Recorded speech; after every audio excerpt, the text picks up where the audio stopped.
She was changing behind a towel, Mr. Wynne, not a locked room. The camera caught it. That makes it fair documentation. That's what Ginevra Skoll, vice president of the Elder Grove Bluffs HOA board, said while sliding the violation notice across the table toward me. The grainy black and white photo, my 12-year-old daughter Isla, halfway through changing into her swimsuit, was paper-clipped to the top. Her bare shoulder was visible. Her eyes, blurred but unmistakable, were cast down. It wasn't surveillance. It was predation.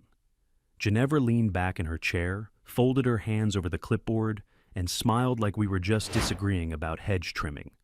"This image," I said, tapping it once, "was captured from a camera that wasn't installed by the HOA. It's streaming to a masked SSID I just traced from the pool's east quadrant. The signal still pings back to one of my servers, because the camera installer reused an open-source firmware I wrote 5 years ago." Her smile died on contact. Subscribe now if you believe HOA power should never be used to violate a child's privacy. Because what you're about to hear isn't just corruption. It's surveillance, enabled by a board, and it ends today. My name is Malric Wynne. I'm a digital risk assessor and a forensic metadata auditor. My clients include federal contractors, 2 state prosecutors' offices, and a public education cybersecurity task force. And I know what weaponized voyeurism looks like when it's masked as neighborhood safety. Ginevra shifted in her seat.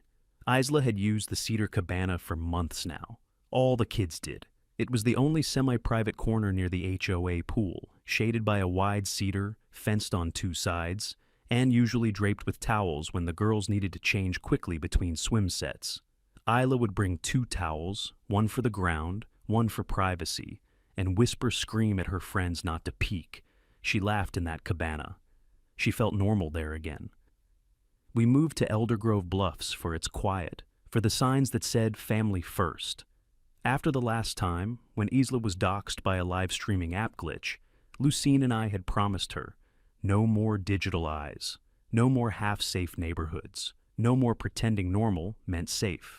And then this still frame appeared in our mailbox. No postage, no return address, just a printed violation warning us about ongoing behavioral concerns, and advising that decorum violations may result in fines or probationary status.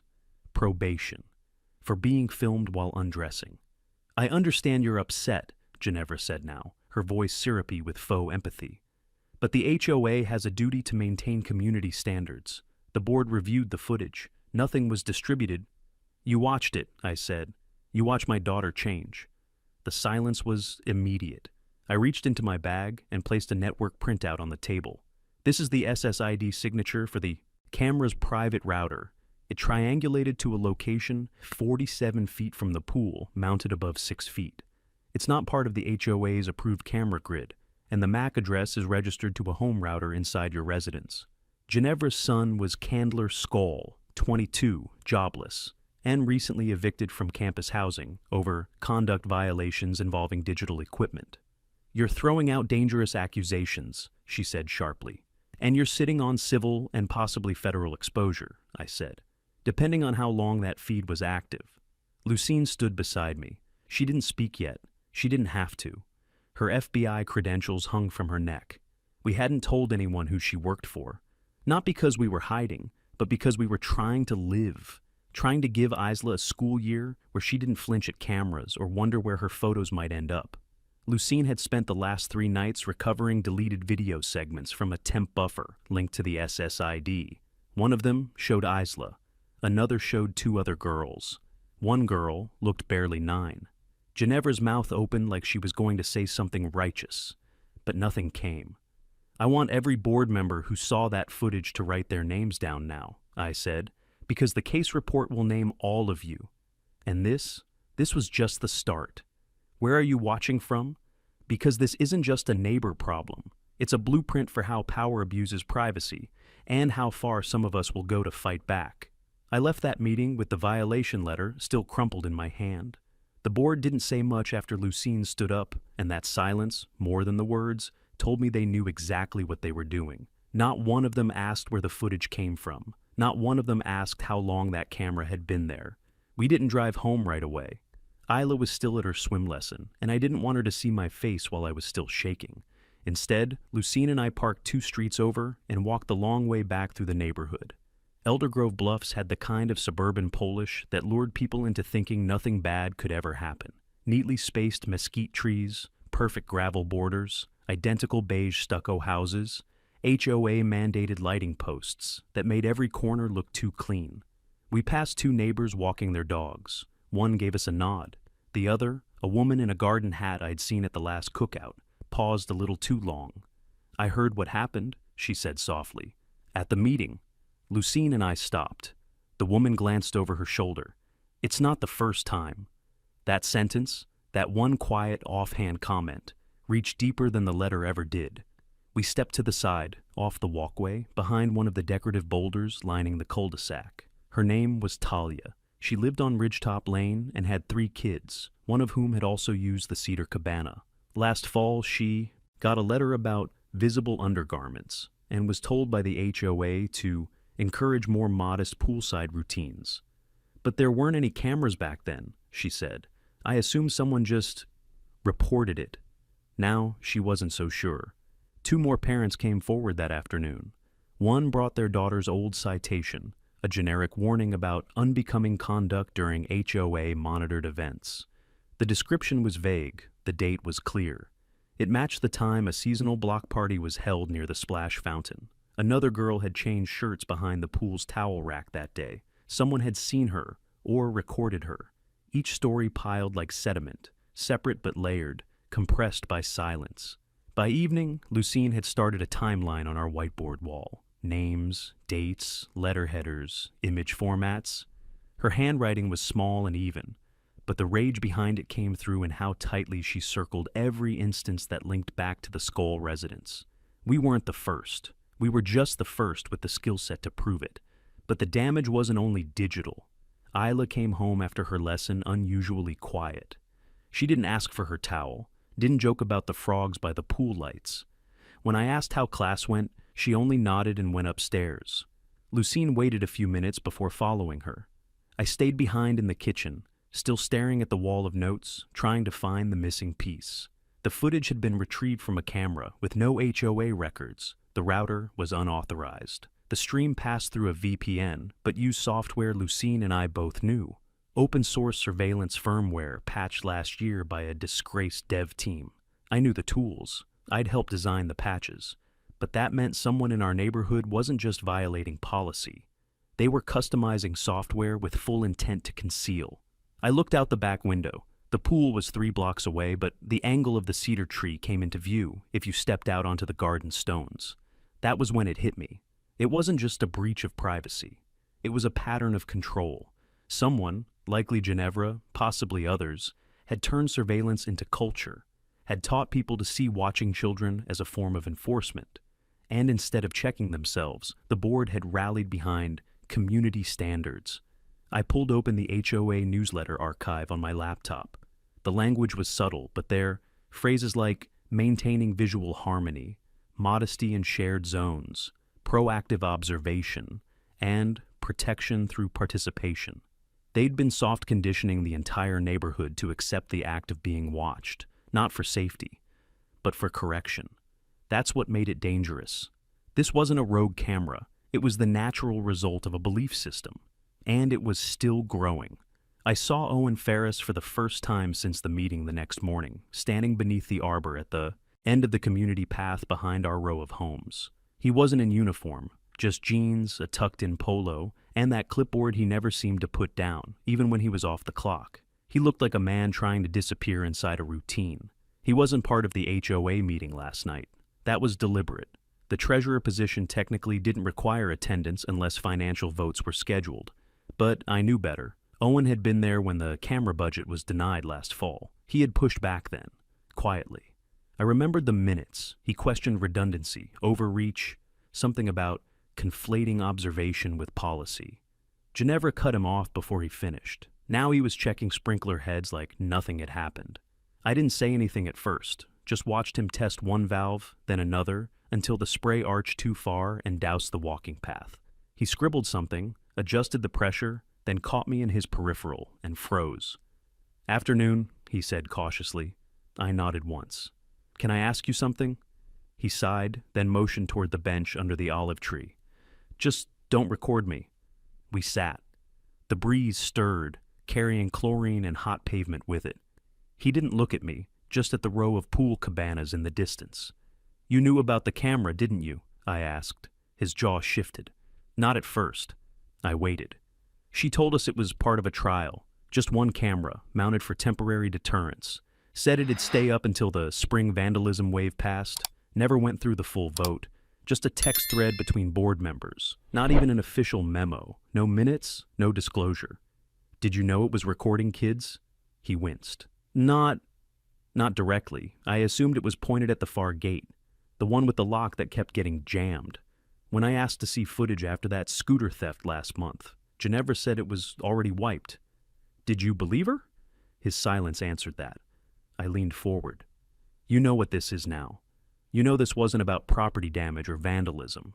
My daughter's in one of those videos. Your name's going to be on the insurance filings. You're the treasurer. If this becomes civil, you'll be pulled." His fingers tensed on the clipboard. "I didn't authorize it, but you didn't stop it." He looked at me then, eyes hollowed out by something deeper than shame, guilt fused to fear. "Do you have access to the board emails?" I asked. "The unofficial ones, from when Ginevra pitched the trial." He hesitated. "Why?" "Because I need to know how many people were complicit. Who knew? Who voted, even informally? Who watched? Who stayed silent?" "I'm not a whistleblower," he said, but it sounded like a question he was testing out loud. I didn't answer. After a moment, he tapped his clipboard against his thigh, eyes still on the cabanas. "My grandson swims. Here," he said quietly. "He changed behind that same cabana last week. His towel fell. He cried the whole way home. We thought it was embarrassment." He finally met my eyes again. What if it wasn't? It landed like a spike between us. He didn't need to say more. I stood. "If you decide to do something," I said, "it might not just help my daughter. It might protect yours too." He didn't follow me when I walked away, but he didn't go back to checking sprinklers either. Back at home, Lucine had just finished cross-referencing the known SSIDs from the Skull residence with old router registration logs from previous HOA security initiatives. The same masked broadcast signature, Cedar PTX 105, had appeared during a charity event 2 years ago, meaning this wasn't the first time the feed had been active. I told her about Owen, about the bench, about the grandson. She didn't say anything, just wrote his name under the wavering column on the whiteboard. 3 columns now: compliant, silent, wavering. We needed one of them to break. The retaliation came less than 24 hours after I spoke with Owen. A yellow tag was duct taped to our mailbox, bright enough to be seen from the curb. It read, "Pending suspension, property decorum violation for 2. No envelope, no postage, not even folded, just stuck there, public and humiliating. It flapped in the wind like a warning flag. Lucine peeled it off carefully. "They're trying to smoke us out," she muttered. I unfolded it. The alleged violation? Untrimmed landscaping near public path. The shrubs in question were 6 inches over the edge of the HOA's decorative rock line, something no one in our section had ever been cited for before. Half our block had similar growth, but only our mailbox had a tag. "Second violation?" I said, raising an eyebrow. "So the first was the indecency citation. That means they're escalating." Lucine nodded. "Next one's finable. After that, it could trigger board-level discipline or even legal mediation." They were following their handbook, not the official one. The silent version, the one where intimidation came in the form of paper, procedures, and selective enforcement. I didn't trim the bushes, not yet. Instead, I spent that afternoon walking the entire perimeter of Elder Grove Bluffs with a digital scanner clipped to my hip. Every time it pinged a masked SSID or anomalous broadcast, I logged it. I wasn't looking for open Wi-Fi or obvious networks. I was hunting silent transmitters, the kind used by motion-triggered cameras operating under stealth protocols. By dusk, I had flagged 3 more, one near the community playground, one behind the splash pad, one aimed at the northeast picnic zone. None were HOA authorized. Every one of them used variations of the same base firmware I helped write before it was forked by gray market devs. Every one of them hid behind a firewall that looked amateur, except for one. The strongest signal came from the same masked SSID Owen had once questioned in the fall meeting. The signature was renamed now, but not rewritten. Lucine called that evening while I was at the far end of the walking trail. Isla didn't come out of her room after dinner. My stomach twisted. Did she say anything? She's quiet. She drew something on the fogged mirror, then erased it before I walked in. What was it? A cedar tree. I didn't respond. My mind was already back at the cabana. I had walked past it twice on my scan run. From a distance, it looked like every other corner of suburban life. Benign, bland, beige. But I knew what it had become. A silent stage, a watch stage. I found myself walking faster. By the time I reached home, Lucine had cleared the table and pulled up the HOA bylaw repository on her laptop. They rewrote Section 6F last year, she said. The surveillance clause. I scanned it. The updated clause used soft language, supplemental coverage, auxiliary observation, temporary passive monitoring, a loophole big enough to drive a van of hidden cameras through. And it had been passed by executive vote, meaning Ginevra and 2 other officers had signed off without community approval. They've been preparing this system for longer than we thought, I said. It's structured deniability, Lucine replied. They bake in ambiguity so they can retroactively cover overreach. She turned the screen. The list of signatures included Ginevra and C. Skull, labeled as external consultant. I froze. He doesn't even have an official role. He does now, Lucine said. They classified him as digital security consultant on the HOA's technology budget. And guess who approved the invoice? Owen Ferris. I stepped back. He didn't mention that, I said quietly. Lucine didn't look surprised, because he didn't want to admit he signed it. That changed things. If Owen approved the contractor line, even under pressure, then he was legally tied to the camera installations, whether he meant to be or not. Lucine closed the laptop. Malric, she said, we're not dealing with negligence. This was structured, engineered. I looked at the yellow violation tag on the counter. A second citation, a warning of what was next. The war was no longer digital. They were using paper now. I didn't sleep that night. At 2:13 a.m., I was still at my desk, the soft hum of my server rack filling the room like a second pulse. The violation notice sat beside my keyboard, half folded and stained with ringed coffee marks. But I wasn't looking at it. I was looking at raw data, fragments of packet logs I'd collected from the 3 hidden camera signals. At first glance, they looked clean. Clean enough to pass a routine sniff test.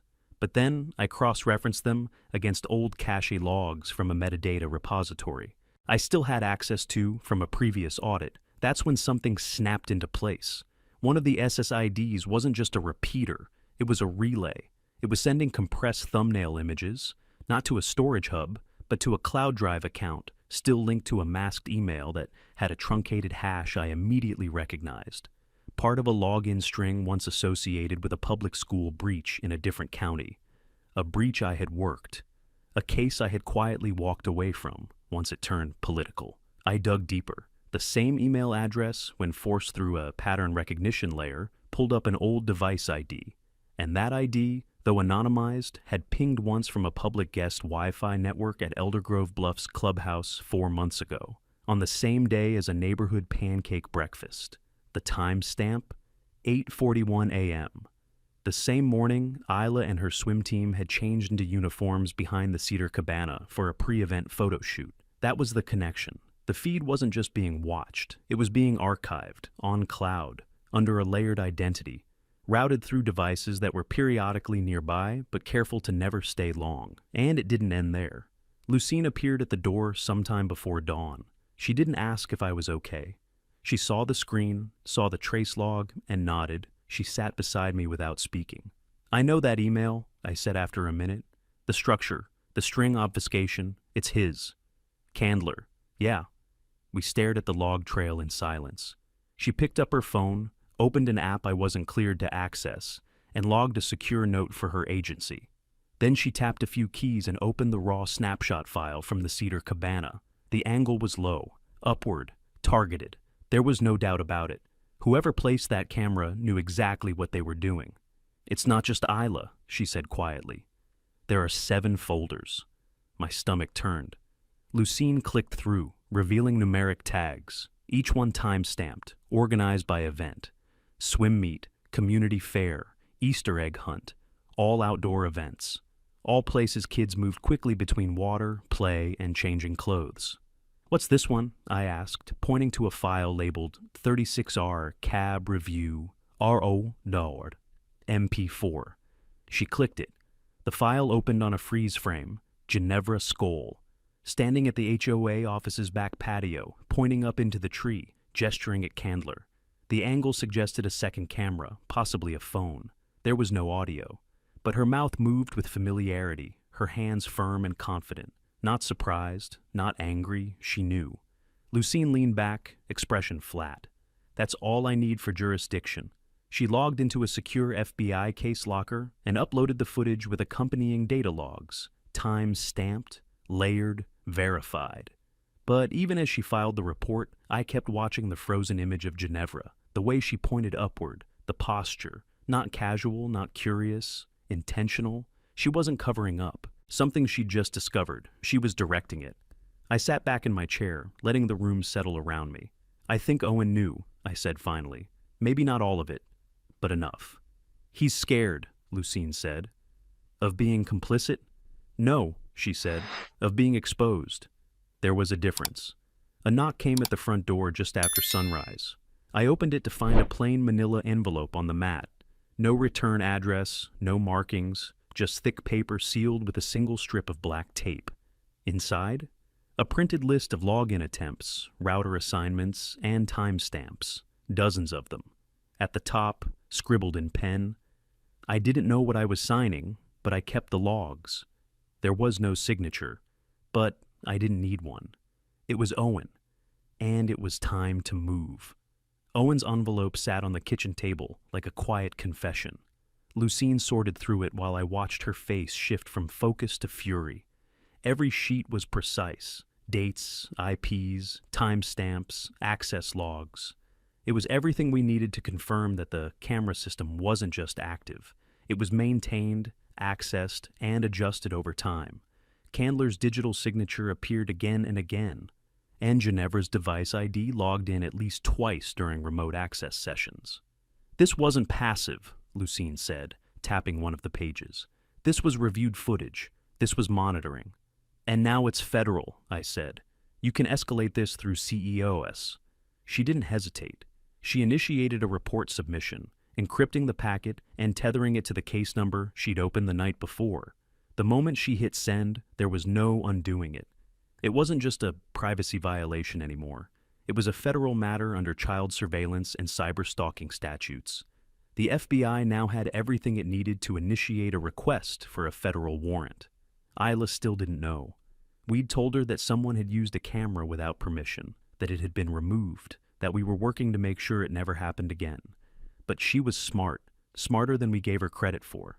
That morning, she refused to go to swim practice. She sat in the living room with her knees pulled to her chest, earbuds in, eyes unfocused on the same animated show she used to watch when she was 6. Lucine sat beside her without saying anything. I stood in the doorway, helpless, trying not to let the rage show on my face. The damage wasn't theoretical anymore. It had form now. It had weight. It had names. By noon, I got the text from Owen. "Need to meet. Not safe at my place. Use East Bench."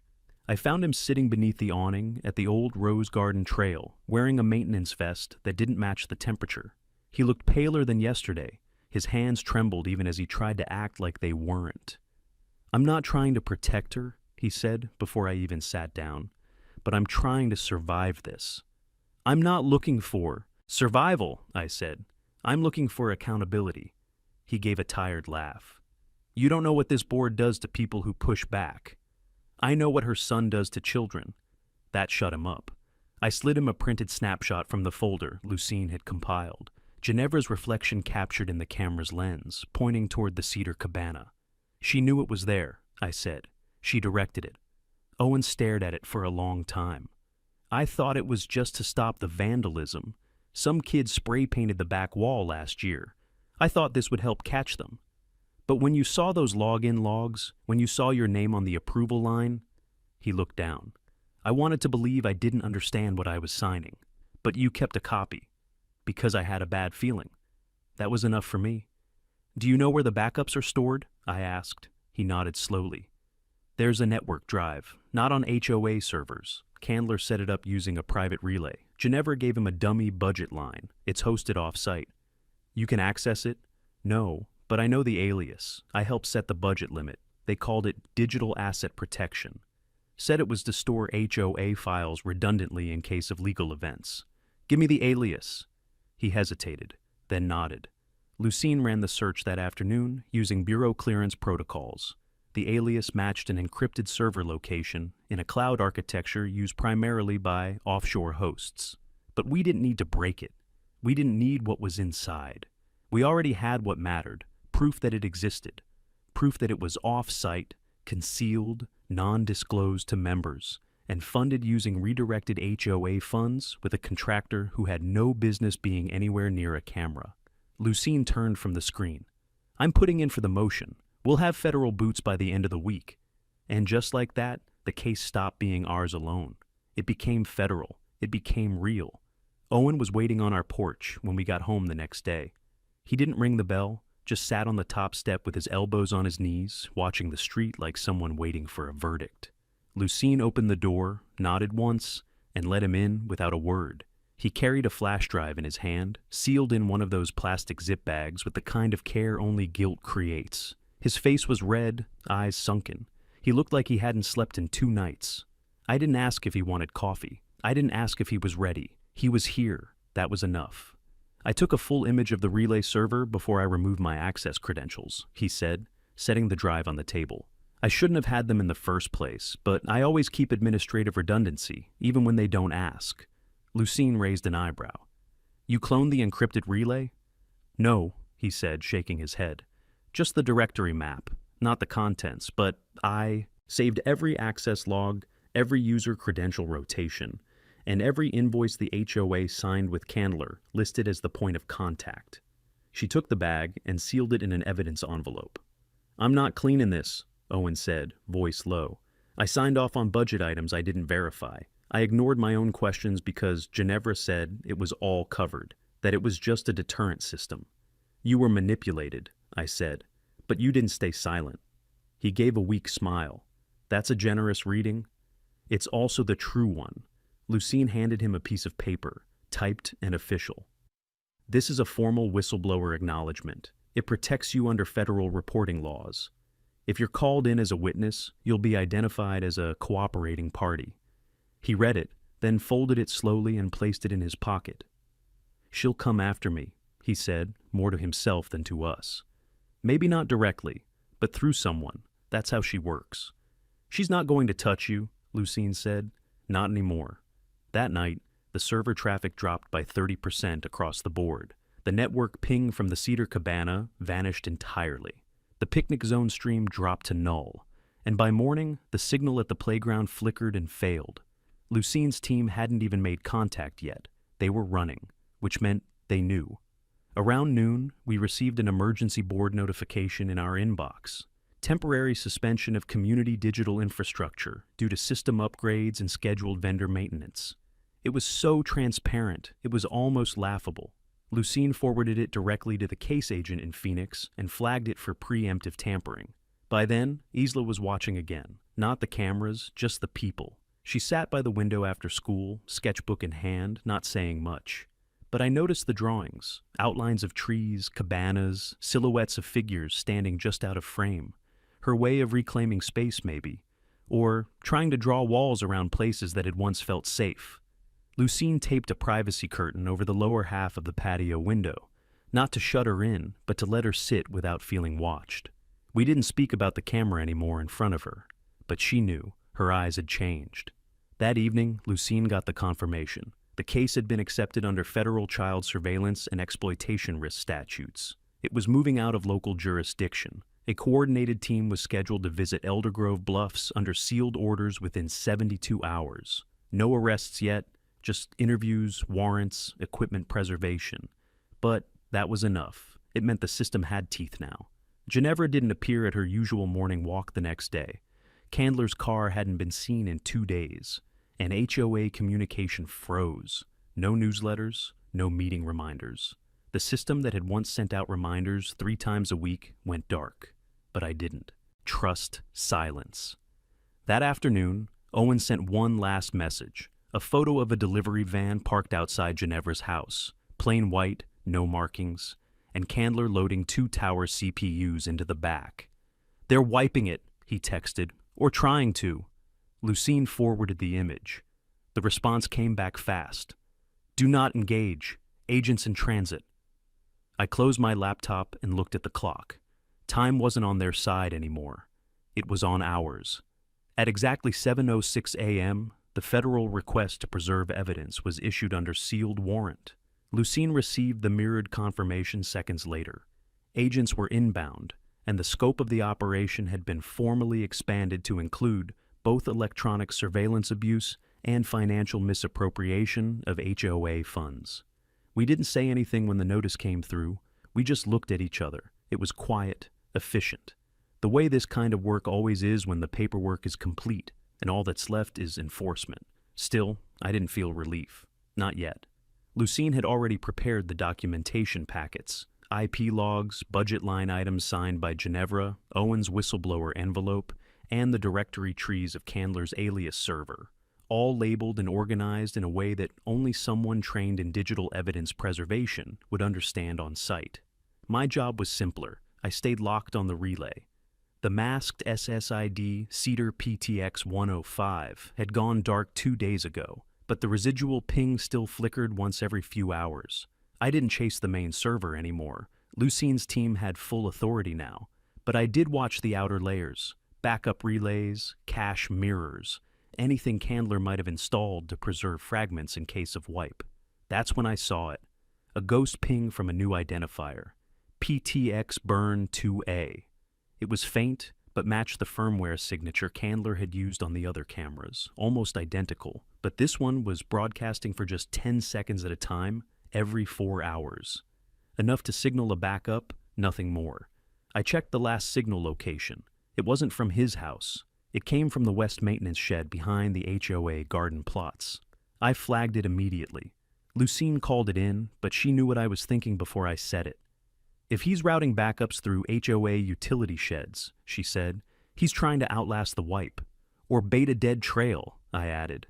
Either way, it was sloppy, and desperation always leaves fingerprints. Lucine took Isla to a friend's house just before noon. Not because she was in danger, agents were already canvassing the perimeter, but because we both needed our minds clear. It wasn't about proving it anymore. It was about making sure nothing slipped through. I returned to the timeline Lucine had charted across our whiteboard wall. 7 dates, 7 distinct folder names recovered from the feed. I began overlaying them with community events, digging back through HOA newsletters, social media posts, pool party announcements. Slowly, patterns emerged. Each folder wasn't just time-stamped. They were labeled based on head count. Cab 4 shows 17, short for Cedar Cabana, shoulder camera, 17 children present. SPAD to Uni 09, splash pad, uniform switch, 9 targets logged. The shorthand wasn't random, it was taxonomy. Candler hadn't just installed cameras, he'd organized them into an index, filed, sorted, categorized. This wasn't amateur surveillance. This was a predatory system operating under HOA-funded infrastructure and administrative protection. Lucine confirmed it. "He's built a hierarchy," she said. "He knew what he was collecting, and he knew how to preserve it under budget camouflage. The forensic structure alone could qualify for enhancement charges." That evening, we got a call from the field agent assigned to Elder Grove Bluffs. Calm voice, measured tone. "We'll need access to your original source logs," he said. "We believe Candler attempted to trigger a remote wipe using the van as a mobile purge signal. Your local capture points may contain the only untouched backups." "I already separated them," I replied. "They're stored offline on independent media." "Good," he said. "Hold tight. Next phase is coming quickly." I hung up and turned toward the living room window. 2 streets down, the clubhouse lights were still off. No flags out front, no residents moving in or out. Elder Grove Bluffs had never been this still. But it wasn't peace, it was pressure, a quiet vacuum forming around the board's authority. Ginevra hadn't issued a statement. The HOA's website had gone offline. And neighbors were starting to talk, quietly, yes, but with edge. Suspicion didn't need a megaphone when it had silence to work with. Lucine walked back in, hair tied back, hands clean, face pale. Local law enforcement just received notice, she said. They're executing coordinated knock and preserve orders tomorrow at 6 p.m. Ginevra, Candler, and 2 other board officers. I looked down at the photo of the Cedar Cabana one last time. Then it starts at sunrise. I woke at 5:41 a.m., fully alert before the alarm ever had a chance to go off. The air felt still, like it had pressed pause on the whole neighborhood. Not quiet, silent. Even the usual morning sprinklers hadn't kicked on. Lucine was already dressed, black jacket, field credentials clipped at her belt, sealed evidence folder in hand. She gave me a look. Nothing dramatic, nothing rehearsed. Just the silent exchange of people who knew exactly what needed to happen. By 6 a.m. Sharp, the unmarked vehicles rolled in, 3 SUVs, no sirens, no flashing lights, just measured movement and high-visibility vests with federal markings tucked beneath windbreakers. The teams split immediately, one toward Ginevra's house, one toward the Skull residence, and a third toward the HOA's clubhouse server room. I stayed in the E's, kitchen, lights off, blinds angled down, not hiding, watching. Across the street, porch lights flicked on one by one, curtains shifted. People didn't come outside, but the neighborhood was waking, slow, confused, suspicious. At 6:07, the first knock echoed, 3 sharp raps, a pause, then the door opened. Ginevra appeared in her robe, holding a coffee mug, her expression unreadable.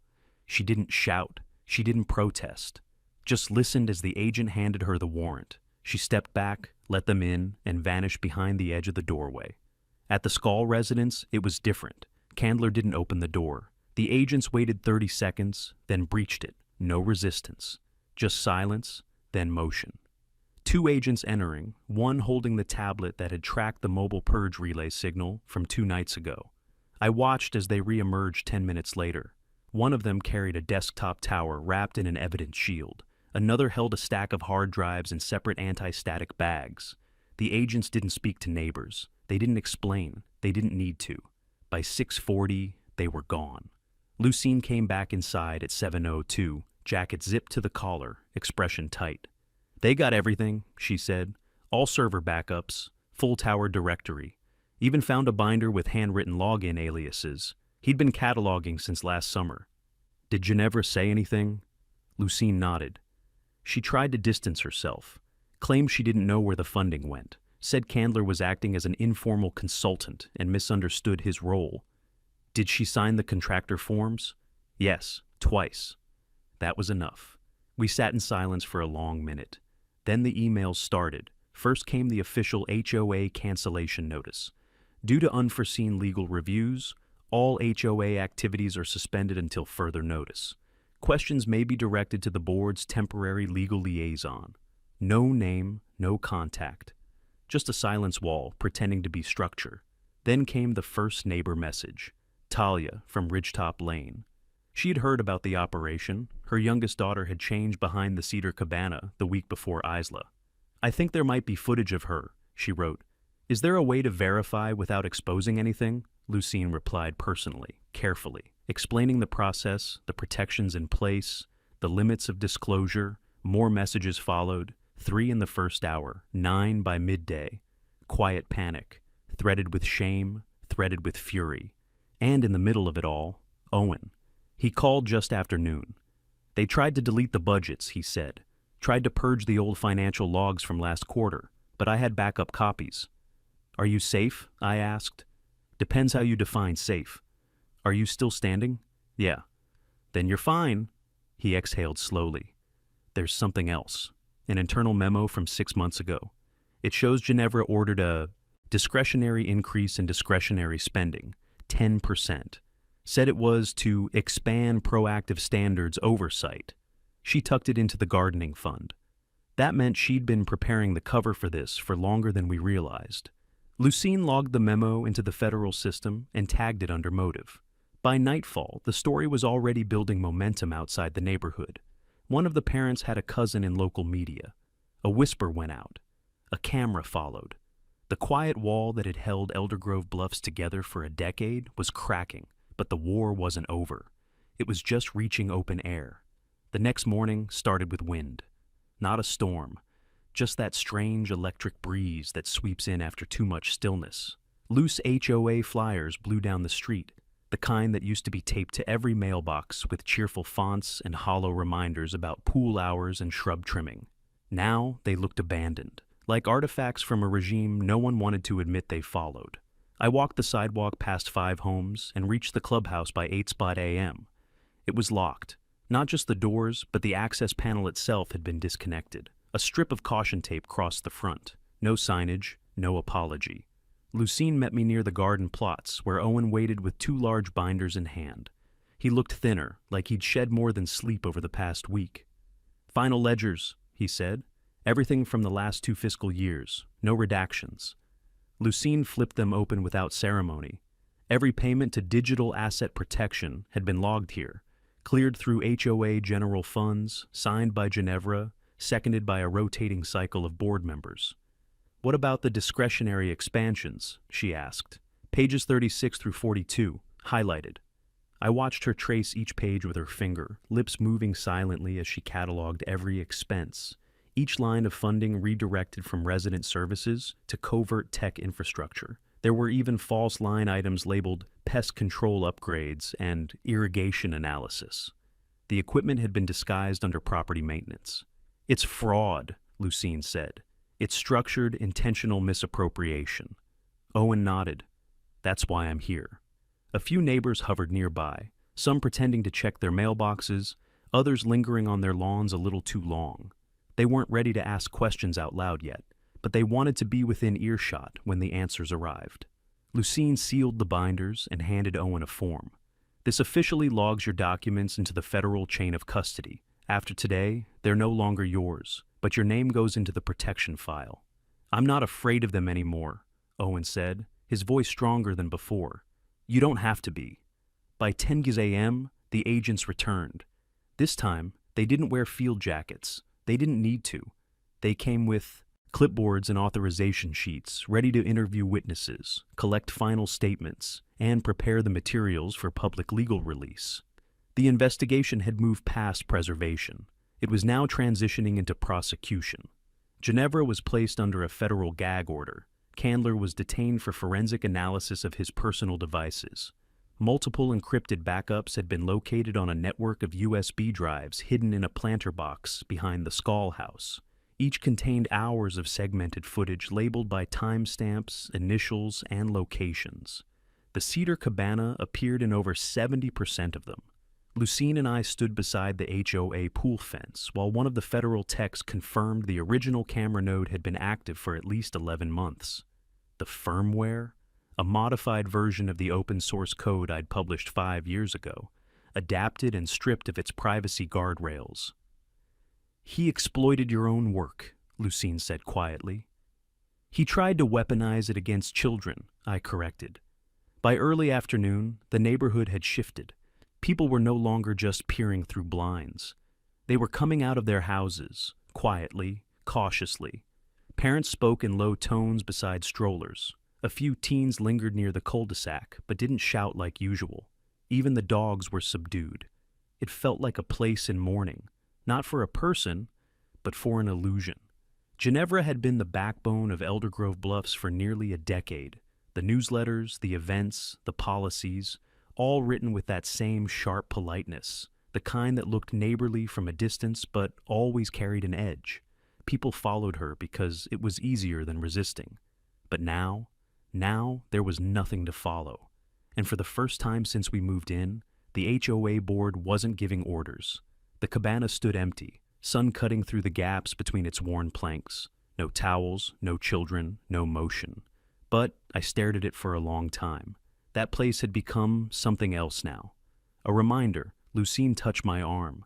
"Tomorrow we meet with the agent in charge. They'll start prepping the formal charges." I nodded. "And after that?" We reclaim the narrative. She looked back toward the pool. And we rebuild. The meeting was moved to the community pavilion, not the clubhouse. No one wanted to step foot in that space anymore.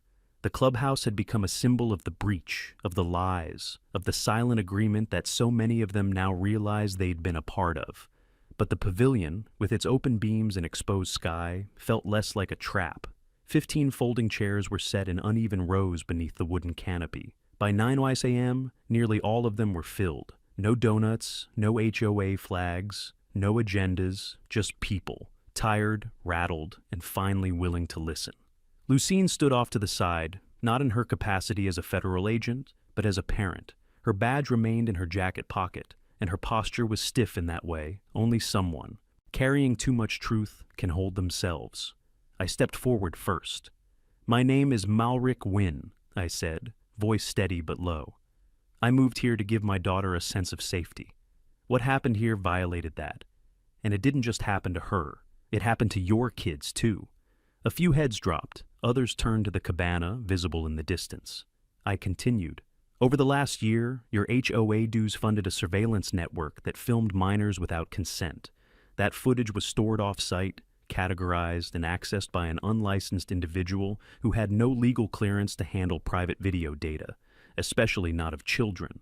Gasps, small, sharp intakes of air. You could see the panic settle behind their eyes. "I'm not here to scare you," I said. "I'm here to explain how deep it went, and how many people ignored it." I gestured toward Owen, who stood 2 steps behind me, clutching the manila folder he'd brought for transparency. "This is Owen Ferris," I said. "Your treasurer. He approved line items he didn't understand, and when he realized what they were being used for, he came forward. Without him, most of this would have stayed hidden." Owen gave a slight nod. Not proud, ashamed, but resolute. "We've submitted all evidence to federal authorities," Lucine said, stepping forward now. "You will be contacted individually if your children were potentially recorded. All review and notifications will follow strict victim protection protocols." Someone in the back finally spoke. "Was my son filmed?" Lucine didn't blink. "We won't name minors publicly. But if your child attended any HOA-sponsored events near the pool, splash pad, or picnic area in the last year, there is a chance they appeared in footage." That answer hung like frost. A man in a landscaping uniform stood. "And what about Ginevra? Where is she now?" "Under federal investigation," Lucine replied, "pending charges related to unlawful surveillance, child endangerment, and financial misappropriation. She has surrendered her devices. Her travel has been restricted. Her authority in this community has been formally revoked." That last part caused a stir. People looked at each other. No one cheered, but you could feel the release, like something long compressed had finally lost tension. A mother in sunglasses raised her hand, then lowered it, then raised it again. "Why didn't we see it?" she asked. "All of us. The way she controlled everything. Why didn't we stop her?" The silence that followed wasn't accusatory. It was collective grief, because they all knew the answer. It was easier to follow rules that hurt someone else than to challenge the people writing them. "She wrote the language slowly," Owen said, "line by line. A camera called a safeguard, a punishment called a standard, a child's vulnerability called community maintenance. She didn't win because she hid. She won because she made compliance feel neighborly." Someone cried then, softly, not a sob, just the sound of guilt finally giving way to recognition. Lucine let them sit in it. When the emotion settled, I stepped forward again. "This isn't just about cameras. It's about consent, about who we trust to define what's appropriate, what's acceptable, what's safe. We gave power to someone who didn't earn it. And now, we rebuild, not just the rules, but the reasons we follow them." No one argued. No one stormed off. The chairs stayed filled long after the talking ended. Because this time, silence meant something else. This time, it meant people were listening. It took another week before the cabana was taken down. Not by force, not with ceremony. Just quietly. 2 city contractors in orange vests, working in silence while a few residents watched from a distance. I stood across the walking path with Lucine and Isla, arms folded, jaw tight. They unbolted the beams one by one. The cedar panels creaked as they fell, dry and splintered from the sun. The tree still stood, tall and patient, but the shade it cast didn't feel safe anymore. Not yet. Isla squeezed my hand. "Can we build something else there?" she asked, voice small. Lucine crouched beside her. "We're going to build something better." The HOA board, as it existed, was dissolved. Ginevra's formal removal came with a notarized declaration from the city oversight office. Candler's charges had not been made public yet, but we knew the case was advancing. The evidence Lucine submitted was more than enough. Layered footage, metadata trails, dozens of folders indexed with names, dates, and viewing logs. He wasn't getting out of this, and neither was the system that protected him. The federal agents returned 2 more times, not to seize, but to assist. They helped initiate a compliance audit across all internal HOA communications. Every policy passed over the last 3 years was reviewed. Each board member's digital correspondence was archived for legal consideration. The community was placed under temporary administrative stewardship until a vote could be held. Owen was offered a formal exemption from civil liability in exchange for full cooperation and document testimony. He accepted. He still didn't smile, but he stood taller. Lucine hosted a private meeting for the affected families in our home. She printed out victim rights packets, assigned each parent a contact agent, and answered questions well into the night. No one left angry, no one left empty. But they did leave changed. 3 days later, the neighborhood voted on its interim leadership committee. The first decision on the docket was to approve the design and funding for a replacement structure near the pool. But this time, it wasn't a cabana. It was a closed, state-compliant changing station with full ADA accessibility, privacy safeguards, and written transparency requirements for any future surveillance proposals. Add up the recommendation of the committee, it was unanimously named Isla's Corner. The plaque mounted to the frame read, "In memory of dignity, in pursuit of safety, and in defense of every child's right to privacy." I stood there beside Isla at the dedication, watching her fingers trace the engraved letters. She didn't smile, but she didn't cry either. It was something in between, something stronger. Lucine rested her hand on my back. "You kept your promise," she whispered. "No," I said. "We did." And for the first time since that photo showed up in our mailbox, I let myself exhale. The neighborhood would never be perfect, but it was no longer silent. People spoke up now, about things that mattered. They asked questions, they checked signatures, and most importantly, they watched the watchers. We returned home that evening to find 2 envelopes in our mailbox. The first was a letter from the Department of Justice confirming that Candler Skoll had officially been charged under the Video Voyeurism Prevention Act and faced multiple counts of unlawful surveillance of minors. The second was from the city clerk's office, notification that a local journalist had filed a records request into Elder Grove Bluff's financials over the last 4 years. The story had broken. Ginevra's name was trending. She would never hold office again. Not here, not anywhere. And her empire of silence had fallen to pieces, not because of outrage, but because someone told the truth. One name, one child, one recording at a time. Isla slept through the night that night. It was the first time in over 2 months. She left her window open, breeze drifting across her covers, and when I looked in on her, she wasn't curled tight anymore. She was lying on her back, one arm draped across her stomach, breathing easy. She felt safe, and that's all we ever wanted. If you believe stories like this deserve to be heard, if you believe power should be held accountable, subscribe now and share this with someone who needs to know. No matter how deep the silence, it can always be broken.